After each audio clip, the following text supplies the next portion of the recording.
Welcome back everyone to the last video about theories of chapter 4, because in this video I'm going to talk about theory A and theory B, because I want to keep it rather short. It's not really new, it's just a summary of what you should already know. That doesn't mean that you don't have to put a lot of time in this, because some of you might have forgotten how, for example, a stem and leaf diagram works, or what are the rules for histograms, for example, that there is no gap between the bars, right? How do you actually make a pie chart and how do you read a pie chart? That's all okay. I just want you to know that it's not something new. And during this chapter, during this paragraph, the exercise, they will help you a bit with that as well. Otherwise, you can ask me for help, right? So the major ways of representing data that you will encounter during this chapter are pictograms, which are just small pictures to indicate some amounts, bar charts, right, and staafdiagram, and down here sometimes you use compound bar charts. That's something a bit new. A compound bar chart is een samengestelde staafdiagram in which they just stack one bar on top of the other, right? And sometimes they also called stacked bar charts for that reason. And then they use, for example, like this, they don't show you the 2 years next to each other, but on top of each other. It's just a different way of representing the same data, actually. Just know that you know how to read them, that this is 2011 and this is 2012. Just as here, this was 2011 and this was 2012. Pie charts, you all know, right? Cirkeldiagrammen. Line charts, the development of a phenomenon over time. Histograms look like bar charts, but they are always together with a frequency table.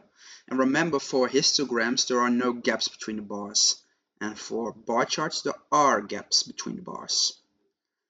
And stem and leaf diagrams you see right here. Remember, the stem has something like tens or 100s or thousands. And then the leaf has the units, and for example, one data point is 51. This is a tens, this is the unit, 51. The other, 53, 62, 62. And that means that there are 2 data points that are 62.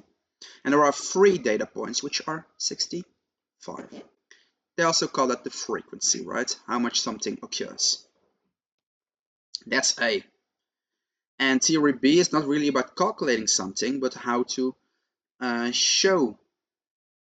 to draw your diagrams and how to watch out for reading them off correctly, and that you should be wary that it's easy to make a misleading diagram. For example, here these are the same data numbers, only represented differently with different numbers across the, in this case, vertical axis, right? Here it looks like an enormous increase, here it looks like a small increase. And there are some points that you should follow when making your own diagrams. 1. Diagrams should have clear titles, so that's immediately clear what the diagram is about. 2. The axis should be labeled with sufficient information so that it is immediately clear what data has been represented. And 3. Pay attention to the units along the axis. Is there a tear line? Here, because it started 5,000, this is a bit, not really clear. This is an easy way to misinterpret the data here. This one I think is a lot better because it starts at 0, 1,000, 2,000, 3,000, 4,000, 5,000. If you want to do it like this, you should have added a tier line at least. And then even then I prefer this one. Okay? And shockingly, that's the only thing. They're going to show you some misleading diagrams and ask you why it is misleading.